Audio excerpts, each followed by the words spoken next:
here with Daryl Wilson, who has an incredible story to share with us. And with that, Daryl, take it away. Howdy, I'm Daryl Wilson. I'm a native of Vernal, Utah. Been here all my life. I had never heard of a Bigfoot story. I'd heard him on TV, maybe the Patterson-Gimlin. I think I saw that once or twice. But I didn't believe in Bigfoot. And then I went to Alaska. I went to see my grandkids, my daughter, my wife and I. We went fishing for salmon on the Andreski River that floats into the Yukon above St. Mary. So my son-in-law and I went up the river and then floated back down and took a tributary, and I hear him say, "What is that?" And I look up and I thought it was a brown bear because my eyes are not that good, and we were floating towards it and it was quite a ways away. He had the binoculars on it. And I said, "That's a big old brown bear." He said, "No, what is that?" And then it stood up and took 2 steps forward. I said, "That's bigger than that 10-foot brown bear that you and I flew over in your Aranca Champ airplane last week." And again he said, "No, what is that?" And I said, "Give me those binoculars." And he did. And I put the binoculars to my eyes, and just within seconds of that, this rascal, of course, he was eating salmon berries and blueberries out on the tundra in Alaska. And it was it was like a giant alfalfa field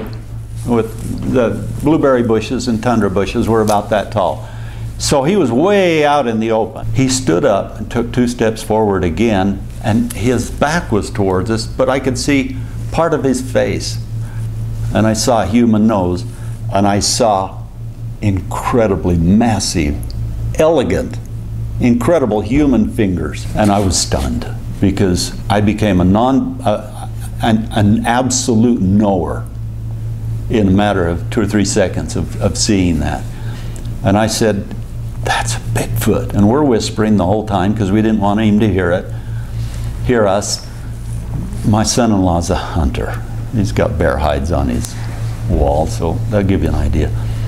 But he said, "No, what is it?" He could not wrap his mind around what he had been looking at, though he had been looking at it for at least 10 minutes. And so I handed him back the binoculars and whispered to him, "Look at the fingers, look at the face." And after a long pause, there's this, whoa. Now we're both believers. I didn't register. And when he gave me the binoculars back, I says, "That's either Bigfoot or Andre the Giant dressed in a Bigfoot costume. It can't be anything else, it's too big." And I raised my voice, and the big guy stood up and turned and looked straight at me. I saw gorilla wrinkles right here. I saw a flat forehead with a raised eyebrow ridge with no eyebrows. Hair started right here and went into a sagittal crest and went all the way down to his ankles. No hair on his hands. Hair started right here and went all the way. I'll share more of that later up at the powwow. I got to Vernal. I'm a member of the archaeology club. At least I haven't been for a while, but I was then. And we were having our summer party, and I got up and I said, "I've seen a Bigfoot. How many of you believe me?" About half of them raised their hand. "How many of you want to hear the story?" I shared the story, and that was my mistake because I really didn't want to. I just wanted to keep it to myself but I was so excited, I wanted to share it. And once the word got out, that was a new time of my life. When I saw Bigfoot, I was sentenced to die of melanoma cancer.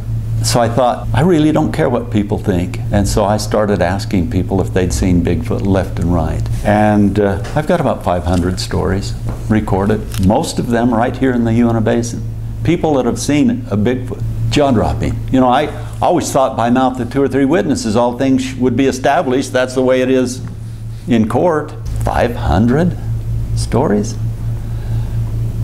After about 4 or 5 years of asking Bigfoot stories, I would occasionally hear UFO stories. I'd never seen a UFO. And other stories. These Native American stories that you talked about. So I started gathering UFO stories. And any strange stories that you can imagine. I've got Skinwalker Ranch stories. I have at least 2 people that saw some kind of a strange opening in the sky. I've got stories You know, you talk about a wormhole, some people call it a portal. One little native gal said she saw shimmering in the sky. It was like a lake was in the sky up above them. So beautiful, and she would move to one side and she could see there was a center hole in there. I've not been the kind of a person that believed in stuff like that, but I have heard so many stories that my whole belief system has changed. I have a lot of other stories that I could tell. You want to turn that off for a minute? Hey guys, come meet Daryl Wilson and hear some of his incredible stories at the 2024 Moon Lake Gathering on August 23rd and 24th. So our main thing doesn't start till Friday night on August 23rd, our speakers, but Daryl and some other people will be speaking up at Moon Lake itself. Daryl will be speaking from 9 to 10, Dave Bullock from 10 to 11, and Kent Smith from 11 to 12. And then possibly we'll have Del Bascom speaking after that, and then we'll all head down to the Altamont City Park where we'll kick off the main event Friday night at 5 p.m. Then Saturday, during the day on the breakout sessions, Daryl will be there again answering some questions and telling some more stories. We got a lot planned. There's a lot going on. There's a lot of cool speakers coming with some incredible stories. Then this is one event that you don't want to miss. It gets cold at night, so bring a coat. When the sun goes down, you want to have a coat or a blanket. Bring your lawn chairs. And with that said, we'll see everybody up to the Moon Lake Gathering on August 23rd and August 24th, 2024. This event's going to be epic this year. And so I hope to see you all up there, and that's a wrap.